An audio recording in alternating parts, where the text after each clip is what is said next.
हुए ये पत्थर महज चट्टानें नहीं हैं, ये गवाह हैं एक ऐसे हृदय परिवर्तन के जिसने विश्व इतिहास की धारा बदल दी। आज से लगभग 2300 साल पहले मगध के सम्राट अशोक ने पत्थरों को जबान दी थी। आज हम बात करेंगे उसी चौथे शिलालेख की जहां युद्ध के नगाड़े शांत हुए और करुणा की पुकार शुरू हुई। चौथा शिलालेख अशोक के शासन के 12वें वर्ष के आसपास का है। ये वो समय था जब अशोक चंडाशोक से धर्माशोक बन चुके थे।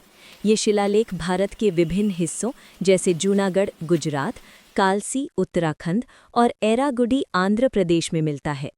शिलालेख कहता है, आज कई सदियों बाद देवताओं के प्रिय राजा प्रियदर्शी के प्रभाव से युद्ध के नगाड़ों यानी भेरी घोष की आवाज़ अब धर्म की आवाज़ यानी धम घोष में बदल गई है।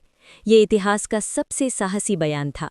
एक सम्राट अपनी सेना को नहीं बल्कि अपने नैतिक मूल्यों को अपनी असली ताकत घोषित कर रहा था।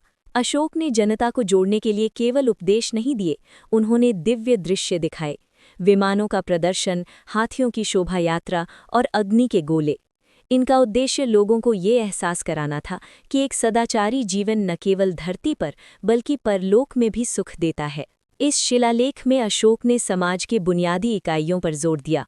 अहिंसा, जानवरों की हत्या पर रोक, सम्मान, ब्राह्मणों और श्रमणों यानी साधुओं के प्रति आदर, सेवा, माता-पिता और वृद्धों की देखभाल।